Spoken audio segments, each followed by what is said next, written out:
வணக்கம். ஜெம் செய்திகளுக்காக நான் உங்கள் ஜெனிஷா அகஸ்டின். இந்திய நேரப்படி இரவு 8:30 மணி செய்திகள். முதலில் ஜெம் தலைப்பு செய்திகளை காணலாம். இந்தியா வந்துள்ள ஐக்கிய அரபு அமீரக அதிபர் ஷேக் முகமதுவை வரவேற்றார் பிரதமர் நரேந்திர மோடி. மதவாதங்களை பயன்படுத்தி நாட்டின் ஒற்றுமையை சீர்குலைக்க பார்க்கிறார்கள். கொச்சியில் நடைபெற்ற நிகழ்ச்சியில் நாடாளுமன்ற எதிர்க்கட்சித் தலைவர் ராகுல் காந்தி உரை. பரபரப்பான அரசியல் சூழலில் ஆளுநர் என் ரவியின் உரையுடன் தமிழக சட்டசபை நாளை கூடுகிறது. பழுதடைந்த பேருந்துகளால் மக்களின் உயிரோடு திமுக அரசு விளையாடுவது நியாயமா? பாஜக மாநில தலைவர் நைனா நாகேந்திரன் கேள்வி. தென்னாப்பிரிக்காவில் வெண்டர்பிஜில்பார்க் நகரில் லாரி மீது பள்ளி வேன் மோதிய கோர விபத்தில் மாணவிகள் 13 பேர் உயிரிழப்பு.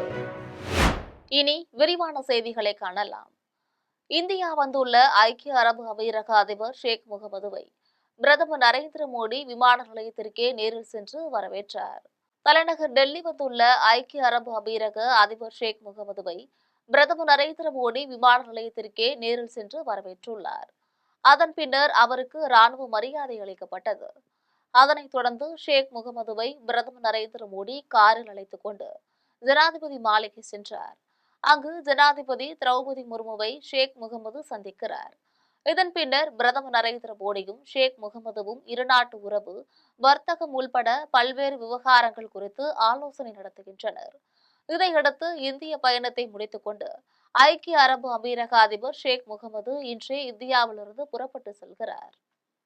மதவாதங்களை பயன்படுத்தி நாட்டின் ஒற்றுமையை சீர்குலைக்க பார்க்கிறார்கள் என்றும், மதவாதத்தை பயன்படுத்தி மலையாள மக்களின் கருத்துரிமைகளை யாராலும் பறிக்க முடியாது என்றும் கொச்சியில் நடைபெற்ற மகா பஞ்சாயத்து நிகழ்ச்சியில் நாடாளுமன்ற எதிர்க்கட்சித் தலைவர் ராகுல் காந்தி தெரிவித்துள்ளார்.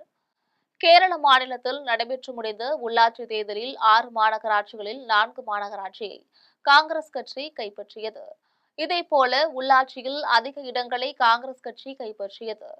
இதனையடுத்து காங்கிரஸ் கட்சியின் தேர்தல் வெற்றி விழாவான மகா பஞ்சாயத்து நிகழ்ச்சி கொச்சியில் நடைபெற்றது. இந்நிகழ்ச்சியில் முன்னாள் காங்கிரஸ் தலைவரும் நாடாளுமன்ற எதிர்க்கட்சித் தலைவருமான ராகுல் காந்தி பங்கேற்று பேசினார். அப்போது கேரள மாநில காங்கிரஸ் நிர்வாகம் சிறப்பாக கட்சி பணிகளை செய்ததால் கேரள உள்ளாட்சி தேர்தலில் சரித்திர வெற்றி பெற்றுள்ளதாகவும், மதவாதங்களை பயன்படுத்தி நாட்டின் ஒற்றுமையை சீர்குலைக்க பார்க்கிறார்கள் என்றும், மதவாதத்தை பயன்படுத்தி மலையாள மக்களின் கருத்துரிமைகளை யாராலும் பறிக்க முடியாது என்றும், நடைபெற்று முடிந்த உள்ளாட்சி தேர்தலும் வருகின்ற சட்டமன்ற தேர்தலும் கேரள மக்களின் ஒற்றுமையின் குரல் நாட்டிற்கு எடுத்து சொல்லும் எனவும், வருகின்ற தேர்தலில் காங்கிரஸ் கட்சி வெற்றி பெற்றால் மாநிலத்தில் வேலைவாய்ப்பின்மையை குறைக்க நடவடிக்கை எடுப்பதற்கு தெளிவாக உள்ளோம் என்றும், மாநில அரசு நிர்வாகம் வெற்றியடைய வேண்டுமானால் சாதாரண மக்களுக்கு கை எட்டும் தூரத்தில் அரசு நிர்வாகம் செயல்பட வேண்டும் எனவும் நாடாளுமன்ற எதிர்க்கட்சித் தலைவர் ராகுல் காந்தி தெரிவித்துள்ளார். பரபரப்பான அரசியல் சூழலில் ஆளுநர் என் ரவியின் உரையுடன் தமிழக சட்டசபை நாளை கூடுகிறது. ஒவ்வொரு ஆண்டும் தமிழக சட்டசபையின் முதல் கூட்டம் ஆளுநர் உரையுடன் தொடங்குவது மரபாக இருந்து வருகிறது. அந்த வகையில் 2026ஆம் ஆண்டின் முதல் சட்டசபை கூட்டம் நாளை காலை 9:30 மணிக்கு கூடுகிறது. இதில் பங்கேற்று உரையாற்றுவதற்காக ஆளுநர் என் ரவி காலை 9:10 மணிக்கு ஆளுநர் மாளிகையான லோக் பவனிலிருந்து காரில் புறப்படுகிறார். காலை 9:25 மணிக்கு தலைமை செயலகம் வரும் அவருக்கு பேண்டு வாத்தியங்கள் முழங்க காவல்துறையின் அணிவகுப்பு மரியாதை அளிக்கப்பட உள்ளது. அதனைத் தொடர்ந்து ஆளுநர் என் ரவியை சபாநாயகர் அப்பாவு சால்வை அணிவித்து பூங்கொத்து கொடுத்து வரவேற்று அழைத்து செல்கிறார். சட்டசபை கூட்ட அரங்கத்திற்கு ஆளுநர் என் ரவி வந்ததும் சபாநாயகரின் இருக்கைக்கு செல்வார். அவருடைய வலதுபுறம் சபாநாயகரும், இடதுபுறம் ஆளுநரின் செயலாளரும் அமரும் வகையில் இருக்கை போடப்பட்டுள்ளது. சரியாக காலை 9:30 மணிக்கு தமிழ்தாய் வாழ்த்து பாடப்பட்டதும் ஆளுநர் என் ரவி உரை நிகழ்த்த தொடங்குவார். அவரது உரையில் தமிழக அரசின் செயல்பாடுகள், கொள்கைகள், சாதனைகள் இடம்பெற்றிருக்கும். கவர்னர் ஆங்கிலத்தில் உரை நிகழ்த்தி முடித்ததும் அந்த உரையை தமிழில் சபாநாயகர் அப்பாவு வாசிப்பார். அத்துடன் அன்றைய கூட்டம் நிறைவடைகிறது. அதனைத் தொடர்ந்து அலுவல் ஆய்வுக்குழு கூட்டத்தில் ஆளுநர் உரைக்கு நன்றி தெரிவிக்கும் தீர்மானத்தின் மீதான விவாதங்களை எத்தனை நாட்கள் நடத்துவது என்பது குறித்து விவாதித்து முடிவெடுக்கப்படும் என தெரிவிக்கப்பட்டுள்ளது. பழுதடைந்த பேருந்துகளால் மக்களின் உயிரோடு திமுக அரசு விளையாடுவது நியாயமா என்று பாஜக மாநில தலைவர் நைனா நாகேந்திரன் கேள்வி எழுப்பியுள்ளார். பாஜக மாநில தலைவர் நைனா நாகேந்திரன் எக்ஸ் தளத்தில் பதிவு ஒன்றை வெளியிட்டுள்ளார். அதில் மதுரை மாவட்டம் சமயநல்லூர் அருகே டயர் வெடித்து அரசு பேருந்து கவிழ்ந்து விபத்துக்குள்ளானதில் 20க்கும் மேற்பட்டோர் காயமடைந்ததாக வெளிவந்துள்ள செய்தி மிகுந்த அதிர்ச்சி அளிக்கிறது என்றும், நல்வாய்ப்பாக உயிர் சேதம் ஏதும் ஏற்படாத நிலையில் காயமடைந்தவர்கள் விரைவில் குணமடைய இறைவனை பிரார்த்திக்கிறேன் என்று நயினார் நாகேந்திரன் தெரிவித்துள்ளார். மேலும் விண்ணை தொடும் ஆம்னி பேருந்து கட்டண கொள்கையை திமுக அரசு கண்டுகொள்ளாத வேளையில் கூட்டமாக இருந்தாலும் பரவாயில்லை என அரசு பேருந்தில் பயணித்தால் ஓட்டை உடைசல் பேருந்துகள் மூலமாக அப்பாவி மக்களின் உயிரோடு விளையாடுவது நியாயமா என்று நயினார் நாகேந்திரன் கேள்வி எழுப்பினார். மேலும் திமுக ஆட்சியில் அரசு பேருந்துகள் விபத்துக்குள்ளாவது தொடர்கதையான நிலையில் மக்களின் அடிப்படை போக்குவரத்து தேவையை கருத்தில் கொள்ளாமல் விண்டேஜ் காரை ஓட்டி போட்டோ ஷூட் நடத்துவதில் மட்டும் கண்ணும் கருத்துமாக இருக்கும் முதலமைச்சர் மு.க.ஸ்டாலினின் ஆட்சியை மக்கள் கப்பலேற்றும் நாள் வெகு தூரமில்லை என்று பாஜக மாநில தலைவர் நயினார் நாகேந்திரன் தெரிவித்துள்ளார். தென்னாப்பிரிக்காவின் கவுண்டக் மாகாணம் வெண்டர்விசில்வார்க் நகரில் லாரி மீது பள்ளி வேன் மோதிய கோர விபத்தில் மாணவ மாணவிகள் 13 பேர் உயிரிழந்துள்ளனர். தென்னாப்பிரிக்காவின் கவுண்டக் மாகாணம் வெண்டர்விசில்வார்க் நகரில் தனியார் பள்ளி ஒன்று செயல்பட்டு வருகிறது. இந்த பள்ளிக்கு மாணவ மாணவிகளை ஏற்றிக்கொண்டு இன்று காலை பள்ளி வேன் ஒன்று சென்று கொண்டிருந்தது. அந்த வேனில் 25க்கும் மேற்பட்ட மாணவ மாணவிகள் பயணித்துள்ளனர். இந்நிலையில் வெண்டர்விசில்வார்க் நெடுஞ்சாலையில் சென்று கொண்டிருந்த போது சாலையில் எதிரே வந்த லாரி மீது பள்ளி வேன் மோதி விபத்துக்குள்ளானது. இந்த கோர விபத்தில் பள்ளி வேனில் பயணித்த மாணவ மாணவிகள் 13 பேர் உயிரிழந்தனர். மேலும் 11 பேர் படுகாயமடைந்தனர். இதுகுறித்து தகவல் அறிந்து விரைந்து சென்ற மீட்புக் குழுவினர் படுகாயமடைந்த மாணவ மாணவிகள் 11 பேரை மீட்டு அருகில் உள்ள மருத்துவமனையில் சிகிச்சைக்காக அனுமதித்தனர். விபத்திற்கான காரணம் குறித்து காவல்துறையினர் விசாரணை நடத்தி வருகின்றனர். எடப்பாடி பழனிசாமியின் தேர்தல் அறிக்கையை மக்கள் ஒருபோதும் நம்ப மாட்டார்கள் என்று தஞ்சையில் நடைபெற்றுள்ள மொழிப்போர் தியாகி கணேசன் படத்திறப்பு விழாவில் அமைச்சர் கே.என். நேரு தெரிவித்துள்ளார். தஞ்சையில் மறைந்த மொழிப்போர் தியாகி எல கணேசன் படத்திறப்பு விழா நடைபெற்றது. இவ்விழாவில் அமைச்சர் கே.என். நேரு பங்கேற்று படத்தினை திறந்து வைத்தார். அதன் பின்னர் செய்தியாளர்களை சந்தித்து பேசினார். அப்போது வரும் 26ஆம் தேதி செங்கிப்பட்டியில் திமுக டெல்டா மண்டல மகளிரணி மாநாடு நடைபெறவுள்ளது என்றும், இந்த மாநாட்டில் 1.5 லட்சத்திற்கும் மேற்பட்டோர் பங்கேற்பார்கள் என்றும், மாநாட்டிற்கான அனைத்து முன்னேற்பாடு பணிகளும் நடத்தி வருகிறது என்றும் அமைச்சர் கே.என். நேரு தெரிவித்துள்ளார். மேலும் திமுக கஷ்டப்பட்டு தயாரித்துள்ள தேர்தல் அறிக்கையை அப்படியே எடப்பாடி பழனிசாமி காப்பி அடித்துள்ளார் எனவும், மகளிருக்கு மாதம் ரூபாய் 1000 கொடுக்க முடியாது என எடப்பாடி பழனிசாமி கூறினார். ஆனால் நமது முதலமைச்சர் மு.க.ஸ்டாலின் மகளிருக்கு மாதந்தோறும் 1000 ரூபாய் உரிமை தொகை உள்ளிட்ட பல்வேறு நலத்திட்டங்களை செயல்படுத்தி வருகிறார் என்றும், உறுதியாக சட்டமன்ற தேர்தலில் திமுக வெற்றி பெற்று 7வது முறையாக ஆட்சி அமைப்போம் என்றும் அமைச்சர் கே.என். நேரு தெரிவித்துள்ளார். எல்லா பகுதிக்கும் உங்களுக்கு நேரத்தை உங்களுக்கு தெரியும். நான் எல்லா ஏற்பாடும் பண்ணிருக்கோம். பேருந்து வசதி பண்ணிருக்கோம். உங்களுக்கு எல்லா வசதியும் பண்ணி கொடுத்துருக்கோம். டெல்லியில வந்து 2ஆம் கட்ட விசாரணை வந்து சிபிஐ வந்து மேற்கொண்டிருக்காங்க. விஜய், அதை எப்படி பாக்குறீங்க? எல்லாம் பண்ணிருக்கோம். மிக சிறப்பா இருக்கேன் தம்பி. சிபிஐ விசாரணையா சொன்னாங்க. நாங்க கஷ்டப்பட்டு தயார் பண்றோம் தேர்தல் அறிக்கை. அவர் அப்படியே சொல்றாரு. அவரு ஆமா பெண்ணெல்லாம் ஆணுங்கிறாரு. அப்புறம் என்ன சொல்றீங்க அவர்கிட்ட? நீங்க யாரு நம்பலங்க? அவர் தேர்தல் அறிக்கை யாருன்னா நம்பல. தனது நிலத்தை அபகரித்து விட்டதாக கூறி கோவையை சேர்ந்த முதியவர் ஒருவர் மாவட்ட ஆட்சியர் அலுவலகத்திற்குள் திடீரென்று அமர்ந்து போராட்டத்தில் ஈடுபட்டு சத்தமிட்டதால் பரபரப்பான சூழல் நிலவியது. கோவை மாவட்டம் கோவில்பாளையம் பகுதியை சேர்ந்த ராஜேந்திரன் என்பவர் குன்னத்தூர் கிராமத்திலும் கொண்டையம்பாளையம் கிராமத்திலும் தனக்கு விவசாய நிலங்கள் இருப்பதாகவும், இதனை தனிநபர் ஒருவர் போலி கிரயம் செய்துள்ளதாகவும் கூறி மாவட்ட ஆட்சியர் அலுவலகத்திற்குள் அமர்ந்து போராட்டத்தில் ஈடுபட்டார். அப்போது காவல்துறையினர் ராஜேந்திரனிடம் சமாதான பேச்சுவார்த்தை நடத்தி மாவட்ட ஆட்சியரிடம் மனு அளிக்கும்படி வலியுறுத்தினர். இருப்பினும் அவர் எழுந்திருக்காமல் போராட்டத்தில் ஈடுபட்டதால் காவல்துறையினர் வலுக்கட்டாயமாக எழுப்பிய போது ராஜேந்திரன் வாக்குவாதத்தில் ஈடுபட்டார். அப்போது காவல்துறையினர் உரிய நடவடிக்கை எடுக்கப்பட வேண்டும் என உறுதியளித்ததை அடுத்து ராஜேந்திரன் போராட்டத்தை கைவிட்டு சென்றார். இதனால் கோவை மாவட்ட ஆட்சியர் அலுவலகத்தில் பரபரப்பான சூழல் ஏற்பட்டது. கடத்தூர் ராஜேந்திரன் கோயில்பாளையம் சக்தி மெயின் ரோடு SS குளம், கோயமுத்தூர் 641-107 நில ஆதரிப்பு LGP நிர்வாகம் பாலகிருஷ்ணன் பிரதேஷ் அண்ட் விஜயகுமார். பொருளாதாரத்தில் பின்தங்கியுள்ள வெள்ளாளர் சமுதாயத்திற்கு 10% இடஒதுக்கீட்டை தமிழக அரசு அமல்படுத்த கோரி நாகர்கோவில் அடுத்த இறச்சகுளம் பகுதியில் நடைபெற்றுள்ள ஆலோசனைக் கூட்டத்தில் தீர்மானம் நிறைவேற்றப்பட்டது. கன்னியாகுமரி மாவட்டம் இறச்சகுளம் பகுதியில் உள்ள தனியார் திருமண மண்டபத்தில் வெள்ளாளர் சமுதாயத்திற்கும் அனைத்து அமைப்பினருக்கும் தமிழக அரசு 10% இடஒதுக்கீட்டை அமல்படுத்த கோரி நடைபெறவுள்ள மாநாட்டிற்கான ஆலோசனைக் கூட்டம் நடைபெற்றது. கூட்டத்தில் வெள்ளாளர் சமுதாய மக்கள் மற்றும் அனைத்து அமைப்பினர் கலந்து கொண்டனர். கூட்டத்தை தொடர்ந்து கன்னியாகுமரி மாவட்ட வெள்ளாளர் கூட்டமைப்பின் தென்னக மக்கள் இயக்க தலைவர் ஐயப்பா கார்த்திக் செய்தியாளர்களை சந்தித்து பேசினார். அப்போது வெள்ளாளர் சமுதாயத்திற்கு மத்திய அரசு 10% இடஒதுக்கீட்டை அமல்படுத்தியுள்ளதால் பொருளாதாரத்தில் நலிவடைந்த 750 குடும்பத்தினர் பயன்பெற்று வருகின்றனர் எனவும், இதேபோன்று 10% இடஒதுக்கீட்டை தமிழக அரசு நடைமுறைப்படுத்த வேண்டும் என்றும் இந்த கோரிக்கையை மாநாட்டில் வலியுறுத்துவோம் என்றும் தென்னக மக்கள் இயக்க தலைவர் ஐயப்பா கார்த்திக் தெரிவித்துள்ளார். வீக்கர் செக்ஷன் நலிவடைந்த குடும்பங்களுக்கு ஒரு 750 பேர் இதனால பயன்பட்டிருக்காங்க.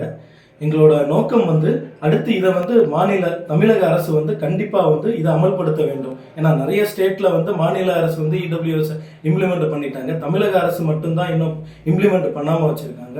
எங்க மாநாடோட கோரிக்கையே தமிழக அரசு எங்கள் கோரிக்கையை ஏற்று இந்த 10% இடஒதுக்கீடு இடபிள்யூஎஸ் ஸ்கீமை ஸ்டேட் கவர்மெண்ட் இதை இம்ப்ளிமெண்ட் பண்ணணும். இது சார்பா நாங்க மாநாடு நடத்த போறோம். பாலக்காடு மாவட்டம் நென்மாரா அருகே குடியிருப்பு பகுதிகளில் புகுந்த சிறுத்தையை வனத்துறையினர் கூண்டு வைத்து பிடித்ததை அடுத்து அப்பகுதி மக்கள் நிம்மதியடைந்துள்ளனர். கேரள மாநிலம் பாலக்காடு மாவட்டம் நென்மாரா அடுத்த வித்தியாசேரி சுற்றுவட்டார பகுதிகளில் உள்ள வீடுகளில் வளர்க்கப்படுகின்ற கோழி, ஆடுகள் உள்ளிட்ட வளர்ப்பு பிராணிகளை கடந்த சில நாட்களாக சிறுத்தை ஒன்று கொன்று சாப்பிட்டுள்ளது. இதனையடுத்து அப்பகுதி மக்கள் வனத்துறையினருக்கு அளித்த தகவலின் அடிப்படையில் வனத்துறையினர் குடியிருப்பு பகுதிகளில் வைக்கப்பட்டிருந்த CCTV கேமரா பதிவுகளை ஆய்வு செய்து சிறுத்தை நடமாடுவதை உறுதி செய்தனர். இதையடுத்து வனத்துறையினர் சிறுத்தை நடமாடும் பகுதியில் கூண்டு வைத்து அதில் இரையும் வைத்துள்ளனர். இந்நிலையில் மீண்டும் கிராம பகுதிகளில் வந்த அதே சிறுத்தை இரையை பிடிக்க கூண்டுக்குள் நுழைந்த போது சிக்கிக் கொண்டது. அதன் பின்னர் சிறுத்தையை கூண்டுடன் வனத்துறையினர் அலுவலகத்திற்கு கொண்டு சென்று மருத்துவ பரிசோதனை மேற்கொண்டதை அடுத்து அடர்ந்த வனப்பகுதிகளுக்குள் வனத்துறையினர் சிறுத்தையை திறந்துவிட்டனர். சிறுத்தை கூண்டில் பிடிபட்டதை அடுத்து அப்பகுதி மக்கள் நிம்மதியடைந்துள்ளனர். மங்களத்தில் மாவட்ட அளவில் நடைபெற்றுள்ள இளைஞர்களுக்கான கபடி போட்டியில் வெற்றி பெற்ற அணிகளுக்கு பரிசு கோப்பை மற்றும் ரொக்க பரிசு வழங்கப்பட்டது. திருவண்ணாமலை மாவட்டம் மங்களம் SM மைதானத்தில் SM ஜுவல்லரி மற்றும் அடகு கடை சார்பில் மாவட்ட அளவில் இளைஞர்களுக்கான கபடி போட்டி முன்னாள் ஊராட்சி மன்ற தலைவர் துரை தலைமையில் நடைபெற்றது. SM ஜுவல்லரி மற்றும் அடகு கடை உரிமையாளர்கள் சதன்குமார், சுரேஷ் ஆகியோர் ஏற்பாட்டில் நடைபெற்ற கபடி போட்டியில் திருவண்ணாமலை, மங்களம், கீழ்பெண்ணாத்தூர், வேடந்தவாடி, செய்யாறு, ஆரணி, வந்தவாசி, போலூர், செங்கம், கலசப்பாக்கம் உள்ளிட்ட பகுதிகளைச் சேர்ந்த 70க்கும் மேற்பட்ட கபடி அணியினர் பங்கேற்றனர். அதில் கொரால்பாக்கம் 7 ரோஸ் அணி முதல் பரிசாக ரூபாய் 20,026 தட்டி சென்றது. இரண்டாவது பரிசாக ஆதனூர் KSC அணி ரூபாய் 15,026 தட்டி சென்றது. மூன்றாவது பரிசாக மணிமங்கலம் தீவுமணி ரூபாய் 10,026 தட்டி சென்றது. நான்காவது பரிசாக வடுக்குசாத்து அணி ரூபாய் 5,026 தட்டி சென்றது. மேலும் வேடந்தவாடி, தீவம், SS ஆரணி, KMS ஆரணி, குயிலம், கடல்புறா ஆகிய 4 அணிகளுக்கு ரூபாய் 2,026 வழங்கப்பட்டது. மொத்தமாக 8 அணிகளுக்கு கோப்பை மற்றும் பரிசு தொகை வழங்கப்பட்டது. விழுப்புரம் நகரத்திற்கு உட்பட்ட அபிதா கார்டன் பகுதியில் வீட்டின் பூட்டை உடைத்து 19 சவரன் தங்க நகை, 300 கிராம் வெள்ளி பொருட்கள் மற்றும் ரூபாய் 1.5 லட்சத்தை கொள்ளையடித்து சென்ற கொள்ளையர்களை காவல்துறையினர் தேடி வருகின்றனர். விழுப்புரம் நகரத்திற்குட்பட்ட அபிதா கார்டன் பகுதியில் ராஜஸ்ரீ என்பவர் தன்னுடைய குழந்தைகள் மற்றும் மாமியாருடன் வசித்து வருகிறார். இவரின் கணவர் தீபக்குமார் என்பவர் அமெரிக்காவில் பொறியாளராக பணியாற்றி வருகிறார். இந்நிலையில் பொங்கல் பண்டிகைக்காக விழுப்புரம் அடுத்த காங்கேயனூர் கிராமத்திற்கு அனைவரும் சென்றுள்ளனர். இந்நிலையில் பொங்கல் பண்டிகை முடிந்து இன்று மாலை வீடு திரும்பிய போது வீட்டின் முன்பக்க கதவை உடைத்து 2 அறைகளில் இருந்த பீரோக்களை உடைத்து அதில் உள்ள 19 சவரன் தங்க நகை, 300 கிராம் வெள்ளி பொருள்கள், ரூபாய் 1.5 லட்சத்தை மர்ம நபர்கள் கொள்ளையடித்து சென்றதைக் கண்டு ராஜஸ்ரீ அதிர்ச்சி அடைந்துள்ளார். இதனையடுத்து கொள்ளை சம்பவம் தொடர்பாக ராஜஸ்ரீ விழுப்புரம் தாலுகா காவல் நிலையத்தில் புகார் அளித்துள்ளார். புகாரின் பேரில் காவல்துறையினர் மற்றும் மோப்பநாய் உதவியுடன் கைரேகை நிபுணர்கள் சம்பவ இடத்திற்கு சென்று தடயங்களை பதிவு செய்தனர். மேலும் காவல்துறையினர் வழக்கு பதிவு செய்து கொள்ளையர்களை தேடி வருகின்றனர். மானாம்பதி கூட்டு சாலையில் நடைபெற்ற மறைந்த முன்னாள் முதலமைச்சர் எம்ஜிஆரின் பிறந்தநாள் விழாவில் காஞ்சிபுரம் மாவட்ட செயலாளர் RV ரஞ்சித்குமார் பங்கேற்று நரிக்குறவர் மக்களுக்கு நலத்திட்ட உதவிகளுடன் அறுசுவை உணவு வழங்கினார். காஞ்சிபுரம் மாவட்டம் மானாம்பதி கூட்டு சாலையில் அமைந்துள்ள ஸ்ரீ மாரியம்மன் திருக்கோவில் அருகே அனைத்திந்திய அண்ணா திராவிட முன்னேற்றக் கழக தொண்டர்கள் உரிமை மீட்புக் கழகத்தின் சார்பில் முன்னாள் முதலமைச்சர் எம்ஜிஆரின் 109வது பிறந்தநாள் விழா கொண்டாடப்பட்டது. விழாவில் காஞ்சிபுரம் மாவட்ட செயலாளர் RV ரஞ்சித்குமார் பங்கேற்று அலங்கரித்து வைக்கப்பட்டிருந்த புரட்சித் தலைவர் எம்ஜிஆர் திருவுருவப் படத்திற்கு மாலை அணிவித்தும் மலர் தூவியும் கற்பூர தீபாராதனைகள் செய்தும் மரியாதை செலுத்தினார். அதன் பின்னர் 500க்கும் மேற்பட்ட நரிக்குறவர் இன மக்களுக்கு வேட்டி சேலை உள்ளிட்ட நலத்திட்ட உதவிகளுடன் அறுசுவை உணவு வழங்கினார். விழாவில் காஞ்சிபுரம் மாவட்டத்தைச் சேர்ந்த அதிமுக நிர்வாகிகள், சார்பு அணி நிர்வாகிகள் மற்றும் ஒன்றிய பேரூராட்சி, நகராட்சி, ஊராட்சி நிர்வாகிகள் என பொதுமக்கள் பலர் பங்கேற்றனர். சோழவரம் அடுத்த பூதூர் ஊராட்சிக்குட்பட்ட மாரம்பேடு ஏரியில் பழைய துணிகளை கொட்டி எரித்துவிட்டு செல்லும் வாகனங்கள் மீது நடவடிக்கை எடுக்க வேண்டும் என பொதுமக்கள் மற்றும் சமூக ஆர்வலர்கள் கோரிக்கை விடுத்துள்ளனர். திருவள்ளூர் மாவட்டம் சோழவரம் அடுத்த பூதூர் ஊராட்சிக்குட்பட்ட பகுதியில் உள்ள மாரம்பேடு ஏரியில் அரசு அனுமதித்த அளவை விட பல மடங்கு ஆழத்திற்கு மண் அள்ளப்படுவதால் ஏரியின் கனிம வளம் பாதிக்கப்படுவதாக அப்பகுதி மக்கள் தெரிவிக்கின்றனர். மேலும் சென்னை ஊர் மார்க்கெட்டிலிருந்து பழைய துணிகளை லாரியில் கொண்டு வந்து ஏரி பகுதியில் கொட்டிவிட்டு எரித்துவிட்டு செல்வதாகவும், ஏரியில் மிதக்கும் துணிகளை சிலர் எடுத்து செல்வதாகவும் பொதுமக்கள் தெரிவிக்கின்றனர். எனவே ஏரியில் உயிர் சேதம் ஏற்படுவதற்கு முன்பாக ஊராட்சி நிர்வாகமும் நீர்வளத்துறை அதிகாரிகளும் நடவடிக்கை எடுக்க வேண்டும் எனவும், போக்குவரத்து காவல்துறையினர் ஏரியில் பழைய துணிகளை கொட்டும் வாகனங்கள் மீது உரிய நடவடிக்கை எடுக்க வேண்டும் எனவும் பொதுமக்கள் மற்றும் சமூக ஆர்வலர்கள் தரப்பில் கோரிக்கை விடுத்துள்ளனர். புதுக்கோட்டை அருகே முக்காணிப்பட்டி புனித ஆரோக்கிய அன்னை தேவாலயத்தில் பொங்கல் விழா அன்று ஜல்லிக்கட்டு போட்டி நடைபெற்றது. புதுக்கோட்டை அடுத்த முக்காணிப்பட்டி கிராமத்தில் அமைந்துள்ள புனித ஆரோக்கிய அன்னை தேவாலயத்தில் பொங்கல் விழாவில் ஜல்லிக்கட்டு போட்டி நடைபெற்றது. போட்டியில் திருச்சி, தஞ்சை, மதுரை, சிவகங்கை, தேனி, திண்டுக்கல் மற்றும் புதுக்கோட்டை மாவட்டங்களைச் சேர்ந்த 650 காளைகள் பங்கேற்றன. காளைகளை 300க்கும் மேற்பட்ட மாடுபிடி வீரர்கள் அடக்கினர். ஜல்லிக்கட்டு போட்டி நடைபெறுவதால் கால்நடை மருத்துவர்களும் பொது சுகாதாரத்துறை மருத்துவர்களும் முகாம் அமைத்திருந்தனர். மேலும் ஏராளமான காவல்துறையினர் பாதுகாப்பு பணியில் ஈடுபட்டுள்ளனர். தீயணைப்பு வீரர்களும் தயார் நிலையில் இருந்துள்ளனர். ஜல்லிக்கட்டு போட்டியை ஏராளமான பொதுமக்கள் கண்டு களித்தனர். ஜல்லிக்கட்டு போட்டியில் பங்கேற்ற சிறந்த மாடுபிடி வீரர்களுக்கு கட்டில், குக்கர், மின்விசிறி, மிதிவண்டி உள்ளிட்ட பரிசு பொருட்கள் வழங்கப்பட்டது. இதேபோன்று சிறந்த காளைகளின் உரிமையாளர்களுக்கும் பரிசுகள் வழங்கப்பட்டது. ஜல்லிக்கட்டு மீதான தடையை நீக்க கோரி போராட்டத்தில் ஈடுபட்டவர்கள் மீது தொடுக்கப்பட்ட வழக்கிலிருந்து உயர்கல்வித்துறை அமைச்சர் கோவிசெழியன் உள்ளிட்ட 4 பேரை தஞ்சாவூர் சிறப்பு நீதிமன்றம் விடுதலை செய்து உத்தரவு பிறப்பித்துள்ளது.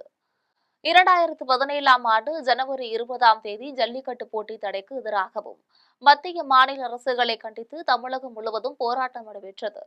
அதன்படி கும்பகோணத்தில் ரயில் மறியல் போராட்டத்திலும் ஆர்ப்பாட்டத்திலும் தற்போதைய மாநிலங்களவை உறுப்பினர் கல்யாண சுந்தரம் தலைமையில் திமுகவினர் ஈடுபட்டனர்.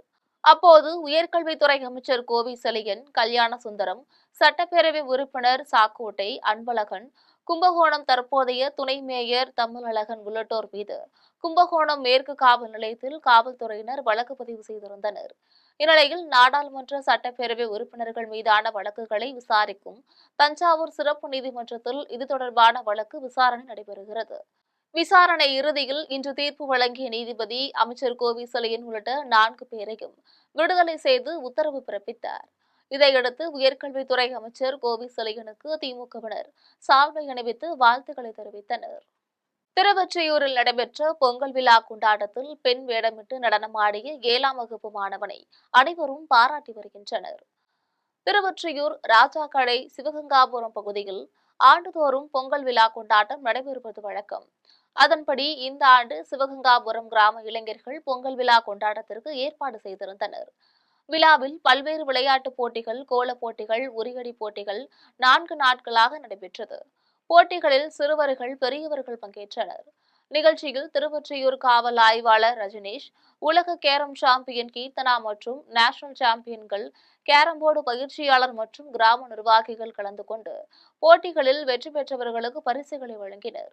இதனையடுத்து நடைபெற்றுள்ள கலை நிகழ்ச்சியில் சிவகங்காபுரம் பகுதியைச் சேர்ந்த சோபனாவின் மூத்த மகன் அஸ்வின் பாலாஜி என்பவர் பெண் வேடத்தில் மேடையில் நடனமாடினார். இதனை பார்த்த ஊர் மக்கள் ஹாலிவுட், பாலிவுட் கெட்டப் கொடுப்பதை போன்று இருந்ததாக கூறி கைத்தட்டி உற்சாகப்படுத்தினர். இதனையடுத்து கேரம் சாம்பியன் கீர்த்தனா உள்ளிட்ட பெண்கள் பெண் வேடம் அணிந்து நடனமாடிய அஸ்வின் பாலாஜியுடன் செல்ஃபி மற்றும் புகைப்படங்கள் எடுத்து மகிழ்ந்தனர். இந்திய தேசிய காங்கிரஸ் கட்சியின் மாநில பொதுக்குழு உறுப்பினர் ஓவிஆர் ரஞ்சித்திற்கு செங்கல்பட்டு தெற்கு மாவட்ட தலைவர் பதவியை வழங்காததை கண்டித்து அவரது ஆதரவாளர்கள் வாயலூர் இசிஆர் சாலையில் சாலை மறியலில் ஈடுபட்டனர். செங்கல்பட்டு மாவட்டம் கல்பாக்கம் அடுத்த வாயனூர் இசிஆர் சாலையில் இந்திய காங்கிரஸ் கட்சியின் மாநில பொதுக்குழு உறுப்பினர் ஓவிஆர் ரஞ்சித்திற்கு செங்கல்பட்டு தெற்கு மாவட்ட தலைவர் பதவி வழங்காததை கண்டித்து அவருடைய ஆதரவாளர்கள் 30க்கும் மேற்பட்டோர் வாயலூர் இசிஆர் சாலையில் சாலை மறியல் போராட்டத்தில் ஈடுபட்டனர். இதுகுறித்து தகவல் அறிந்து சம்பவ இடத்திற்கு விரைந்து வந்த சதுரங்கப்பட்டினம் காவல்துறையினர் சாலை மறியலில் ஈடுபட்டவர்களிடம் பேச்சுவார்த்தையில் ஈடுபட்டு சமாதானப்படுத்தியதை அடுத்து அனைவரும் சாலை மறியலை கைவிட்டு கலைந்து சென்றனர். சாலை மறியல் போராட்டத்தை தொடர்ந்து இந்திய தேசிய காங்கிரஸ் கட்சியின் மனித உரிமைத்துறை மாநில துணை செயலாளர் ஞானப்பிரகாஷ் செய்தியாளர்களை சந்தித்து பேசினார். அப்போது செங்கல்பட்டு தெற்கு மாவட்ட தலைவராக ஓவிஆர் ரஞ்சித் என்பவரை நியமனம் செய்வதாக கூறிய நிலையில் 5 வருடமாக களப்பணி செய்து வருவதாகவும் தற்போது இந்திய காங்கிரஸ் கட்சியின் தலைமையிலிருந்து வந்த அறிவிப்பால் தங்களுக்கு மிகுந்த ஏமாற்றத்தையும் அதிர்ச்சியையும் அளித்திருப்பதாக செயலாளர் ஞானப்பிரகாஷ் தெரிவித்துள்ளார். இது தொடர்பாக மேலும் அவர் தெரிவிக்கையில், கார்த்தி சிதம்பரம் அவர் வந்து பரிந்துரை செஞ்சு போட்டிருக்காங்கன்னு சொல்றாங்க. இது வந்து பாத்தீங்கன்னா பெரிய காங்கிரஸ் கட்சியில செங்கல்பட்டு மாவட்டம் மட்டும் இல்லாம காஞ்சிபுரம் மாவட்டம், திருவள்ளூர் மாவட்டம், சென்னை மாவட்டம், செங்கல்பட்டு அருகில் இருக்க எல்லா மாவட்டத்துக்கும் பெரிய பின்னடைவு. என்னன்னா முக்கியமான காரணம் என்னன்னா உழைக்கிறவங்களுக்கு மரியாதை கிடையாது. அரக்கோணத்தில் செயல்படும் சிஎஸ்ஐ சென்ட்ரல் மேல்நிலைப்பள்ளி வளாகத்தில் ரோட்டரி சங்கம் சார்பில் நடைபெற்ற கண் சிகிச்சை முகாமினை ரோட்டரி சங்க தலைவர் மனோகர் பிரபு துவக்கி வைத்துள்ளார். ராணிப்பேட்டை மாவட்டம் அரக்கோணத்தில் செயல்படும் சிஎஸ்ஐ சென்ட்ரல் மேல்நிலைப்பள்ளி வளாகத்தில் அரக்கோணம் ரோட்டரி சங்கம், சென்னை அகர்வால் கண் மருத்துவமனை, சிஎஸ்ஐ சென்ட்ரல் மேல்நிலைப்பள்ளி மற்றும் ஸ்ரீ மகாலட்சுமி ஜவுளிக்கடை ஆகியவை சார்பில் 2026ஆம் ஆண்டின் கண் சிகிச்சை மற்றும் கண்தான முகாம் நடைபெற்றது. முகாமிற்கு முன்னாள் ரோட்டரி சங்க தலைவர் இளங்கோ தலைமை தாங்கினார். முகாமில் சிறப்பு அழைப்பாளராக ரோட்டரி சங்க தலைவர் மனோகர் பிரபு கலந்து கொண்டு முகாமினை துவக்கி வைத்தார். முகாமில் கண் பார்வை குறைபாடு உள்ளவர்கள் ஏராளமானோர் கலந்து கொண்டு பயனடைந்தனர். இதில் கண் சிகிச்சை முகாம் தலைவரும் பொறுப்பாளருமான கோபி, ரோட்டரி சங்க மருத்துவ இயக்குநர் ST ராஜேஷ், ரோட்டரி சங்க முன்னாள் தலைவர்கள் வழக்கறிஞர் பிரபாகரன், KPK பிரபாகரன், மணிகண்டன் உட்பட பலர் கலந்து கொண்டனர். அரக்கோணத்தில் தமிழ்நாடு வணிகர் சங்கங்களின் பேரவை சார்பில் தூய்மை பணியாளர்களுக்கு புத்தாடை வழங்கும் நிகழ்ச்சி நடைபெற்றது. ராணிப்பேட்டை மாவட்டம் அரக்கோணம் பழைய பேருந்து நிலையத்தில் தமிழ்நாடு வணிகர் சங்கங்களின் பேரவையின் அரக்கோணம் அனைத்து வணிகர்கள் சார்பில் அரசு பொது மருத்துவமனை மற்றும் நகராட்சி தூய்மை பணியாளர்கள் 300க்கும் மேற்பட்டோருக்கு புத்தாடை மற்றும் உணவு வழங்கும் நிகழ்ச்சி நடைபெற்றது. நிகழ்ச்சியில் சிறப்பு அழைப்பாளராக தமிழ்நாடு வணிகர் சங்கங்களின் பேரவை மாநில செயல் தலைவர் KM தேவராஜ் கலந்து கொண்டு நிகழ்ச்சிகளை துவக்கி வைத்து தூய்மை பணியாளர்களுக்கு புத்தாடை மற்றும் உணவுகளை வழங்கினார். நிகழ்ச்சியில் அரக்கோணம் நகர அரங்க செயலாளர் மருத்துவர் பன்னீர்செல்வம் உட்பட நகரின் முக்கிய பிரமுகர்கள் பலர் கலந்து கொண்டனர். தாராபுரம் அடுத்த மூலனூர் பகுதியில் பாஜக மாநில ஊடக பிரிவு நிர்வாகி லிங்கேஸ்வரன், மாருதி மற்றும் அவரது அண்ணன் பாரதி கண்ணன் ஆகியோர் மீது 6 பேர் தாக்குதல் நடத்திய சம்பவம் பரபரப்பை ஏற்படுத்தியுள்ளது. திருப்பூர் மாவட்டம் தாராபுரம் அருகே மூலனூர் அடுத்த வளையக்காரன் வலசு பகுதியில் நடைபெறும் பாஜக ஆலோசனை கூட்டத்தில் பங்கேற்க தமிழக பாஜக ஊடக பிரிவு நிர்வாகி லிங்கேஸ்வரன், மாருதி, அவரது அண்ணன் பாரதி கண்ணன் ஆகியோர் காரில் பயணித்துக் கொண்டிருந்த போது குறுகிய சாலையில் திடீரென 6 பேர் கொண்ட கும்பலை சேர்ந்தவர்கள் காரை நிறுத்தியுள்ளனர். அப்போது எதற்காக காரை வழியில் நிறுத்தினீர்கள் என லிங்கேஸ்வரன் கேட்டபோது 6 பேர் கொண்ட கும்பல் தங்களை மூலனூர் காவல்துறையினர் என அறிமுகம் செய்து கொண்டு லிங்கேஸ்வரன் மாருதியின் கழுத்தை நிறுத்திக் கொண்டே சரமாரியாக தாக்கிவிட்டு செல்போனை பறித்துக் கொண்டு அவரது அண்ணன் பாரதி கண்ணனையும் காரில் கடத்தி சென்றுள்ளனர். தாக்குதலில் படுகாயமடைந்த லிங்கேஸ்வரன் காவல் நிலையத்தில் புகார் அளித்துவிட்டு தாராபுரம் அரசு மருத்துவமனையில் அனுமதிக்கப்பட்டு சிகிச்சை பெற்று வருகிறார். ஆனால் சம்பவம் நடந்து 2 நாட்களாகியும் முதல் அறிக்கை கூட பதிவு செய்யவில்லை என்று லிங்கேஸ்வரன் குற்றம் சாட்டினார். மேலும் கடந்த சில தினங்களுக்கு முன்பு சென்னை தனியார் தொலைக்காட்சி விவாத நிகழ்ச்சியில் ஏற்பட்டுள்ள மோதல் தொடர்பாக பாரதி கண்ணன் மீது வேப்பேரி காவல்துறையினர் வழக்கு பதிவு செய்திருந்த நிலையில் 21ஆம் தேதி வரை கைது செய்யக்கூடாது என்று நீதிமன்ற உத்தரவு இருந்த நிலையில் தன்னை தாக்கிவிட்டு எனது அண்ணன் பாரதி கண்ணனையும் கைது செய்துள்ளதால் நிஜ காவலர்களா இல்லை போலி காவலர்களா என சந்தேகம் எழுந்துள்ளது என்று லிங்கேஸ்வரன் தெரிவித்துள்ளார். இதனிடையே இந்த சம்பவத்தை கண்டித்து திருப்பூர் தெற்கு மாவட்ட பாஜகவினர் பல்வேறு இடங்களில் கண்டனங்கள் நடத்தினர். அப்போது திமுக அரசு பழிவாங்கும் நடவடிக்கையாக செயல்படுவதாக பாஜக தலைவர்கள் குற்றம் சாட்டியுள்ளனர். கேரள மாநிலம் திருச்சூர் அரசு பொது மருத்துவமனையின் அறுவை சிகிச்சை அறையில் சுற்றித் திரிந்த நல்ல பாம்பை வனத்துறையினர் லாவகமாக பிடித்து சென்று வனப்பகுதிகளுக்குள் விட்டனர். கேரள மாநிலம் திருச்சூர் மாவட்ட அரசு பொது மருத்துவமனை வளாகத்தில் கடந்த 2 வாரங்களாக கொடிய விஷப்பாம்பு தென்பட்டதாக நோயாளிகள் தெரிவித்திருந்த நிலையில் நோயாளிகளின் குற்றச்சாட்டிற்கு எந்தவித நடவடிக்கையும் எடுக்காமல் மருத்துவமனை நிர்வாகம் அலட்சியம் காட்டியுள்ளது. இந்நிலையில் மருத்துவமனையில் அறுவை சிகிச்சை அறையில் விஷப்பாம்பு தென்பட்டது குறித்து செவிலியர்கள் வனத்துறையினருக்கு தகவல் அளித்ததின் அடிப்படையில் சம்பவ இடத்திற்கு விரைந்து வந்த வனத்துறையினர் மருத்துவமனை வளாகத்தில் சுற்றித் திரிந்த சுமார் 6 அடி நீளமுள்ள கொடிய விஷமுடைய நல்ல பாம்பை லாவகமாக பிடித்து வனப்பகுதிகளுக்குள் விட்டனர். 2 வாரங்களாக விஷப்பாம்பு மருத்துவமனை வளாகத்தில் சுற்றித் திருந்தும் அதிர்ஷ்டவசமாக நோயாளிகள் ஊழியர்கள் பாம்பு கடியிலிருந்து உயிர் தப்பினர். மதுரை மாவட்டம் சமயநல்லூர் அருகே அரசு பேருந்து சாலையின் நடுவே கவிழ்ந்த விபத்தில் 55 பயணிகள் அதிர்ஷ்டவசமாக உயிர் தப்பியுள்ளனர். மதுரை மாவட்டம் சமயநல்லூர் அருகே கட்டப்புலி நகர் பகுதியில் மதுரையிலிருந்து பழனி நோக்கி சென்ற அரசு பேருந்து எதிர்பாராத விதமாக டயர் வெடித்ததில் சாலையின் நடுவே கவிழ்ந்து விபத்துக்குள்ளானது. விபத்து ஏற்பட்ட பேருந்தில் 55 பயணிகள் பயணித்தனர். எதிர்பாராத விபத்தால் பயணிகள் பலத்த காயமடைந்த 108 ஆம்புலன்ஸ் மூலமாக அரசு மருத்துவமனைக்கு அனுப்பி வைக்கப்பட்டனர்.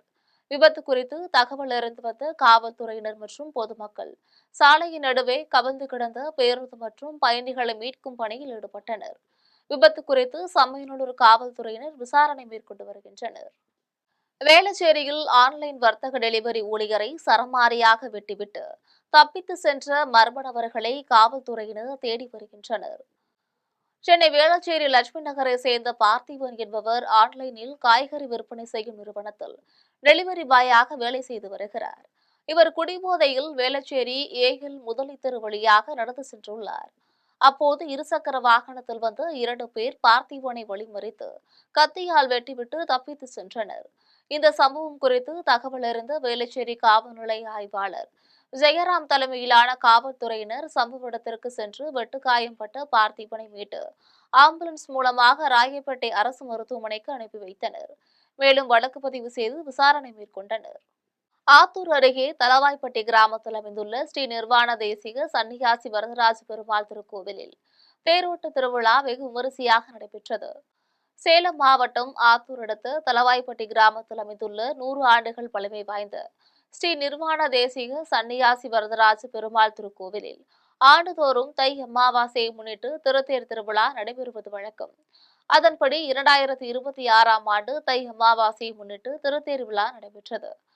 விழாவின் முன்னதாக ஸ்ரீ விநாயக பெருமான், ஸ்ரீ வள்ளி தெய்வானை, முருகப்பெருமான், ஸ்ரீ ராதா ருக்மணி, வேணுகோபால சுவாமி, ஆஞ்சநேயர் சுவாமி, ஸ்ரீ பாலாம்பிகை அம்மன் உள்ளிட்ட தெய்வங்களுக்கு பிரமோற்சவம் மற்றும் கணபதி ஹோமம், ஸ்ரீ மகாலட்சுமி ஹோமம், நவக்கிரக ஹோமம், வாஸ்து சாந்தி, பிரவேச பலி உள்ளிட்ட சிறப்பு யாகங்கள் நடைபெற்றது.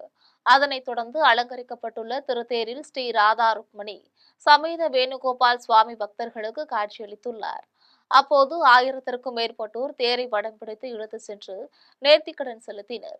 தேரோட்ட விழாவில் ஆத்தூர் மட்டுமின்றி சுற்றுவட்டார பகுதிகளைச் சேர்ந்த திரளான மக்கள் கலந்து கொண்டு சன்னாசி வரதராஜ பெருமாளை வழிபட்டனர். தேரோட்ட விழாவில் பக்தர்களுக்கு அன்னதானம் வழங்கப்பட்டது. அரக்கோணத்தில் அமைந்துள்ள அம்மன் ஆலயங்களில் தை அமாவாசை அன்று பக்தர்களின் கூட்டம் அலைமோதியது. ராணிப்பேட்டை மாவட்டம் அரக்கோணத்தில் அமைந்துள்ள ஸ்ரீ சனத்தையம்மன் ஆலயத்தில் தை அமாவாசை அன்று அம்மனுக்கு சிறப்பு அபிஷேகம் நடைபெற்றதை அடுத்து மலர் அலங்காரத்துடன் சிறப்பு பூஜைகள் நடைபெற்றது. மேலும் ஸ்ரீ அங்காள பரமேஸ்வரியம்மன் ஆலயத்தில் பிப்ரவரி மாதம் 17ஆம் தேதி மயான கொள்ளை நடைபெற இருப்பதை முன்னிட்டு அம்மனுக்கு மாலையில் சிறப்பு அபிஷேகம் நடைபெற்றதை அடுத்து மலர் அலங்காரத்துடன் பூஜைகள் நடைபெற்றது. இதில் ஏராளமான பக்தர்கள் கலந்து கொண்டு அம்மனை வழிபட்டனர். இதேபோன்று ஸ்ரீதசபுஜ பத்ரகாளியம்மன் ஆலயத்தில் தை அமாவாசை அன்று பக்தர்களின் கூட்டம் அதிகமாக காணப்பட்டது. மீண்டும் ஜம் தலைப்பு செய்திகள். இந்தியா வந்துள்ள ஐக்கிய அரபு அமீரக அதிபர் ஷேக் முகமதுவை வரவேற்றார் பிரதமர் நரேந்திர மோடி. மதவாதங்களை பயன்படுத்தி நாட்டின் ஒற்றுமையை சீர்குலைக்க பார்க்கிறார்கள். கொச்சியில் நடைபெற்ற நிகழ்ச்சியில் நாடாளுமன்ற எதிர்க்கட்சித் தலைவர் ராகுல் காந்தி உரை. பரபரப்பான அரசியல் சூழலில் ஆளுநர் ஆர்.என். ரவியின் உரையுடன் தமிழக சட்டசபை நாளை கூடுகிறது. பழுதடைந்த பேருந்துகளால் மக்களின் உயிரோடு திமுக அரசு விளையாடுவது நியாயமா? பாஜக மாநில தலைவர் நைனா நாகேந்திரன் கேள்வி. தென்னாப்பிரிக்காவில் வெண்டர்பிஜில்பார்க் நகரில் லாரி மீது பள்ளி வேன் மோதிய கோர விபத்தில் மாணவிகள் 13 பேர் உயிரிழப்பு. இத்துடன் ஜம் செய்திகள் நிறைவடைகின்றன. மீண்டும் ஜம் செய்திகள் இரவு 12 மணிக்கு. உடனுக்குடன் செய்திகளை காண ஜம் லைவ்.tv என்ற இணையதளத்தில் இணைந்திருங்கள். நன்றி, வணக்கம்.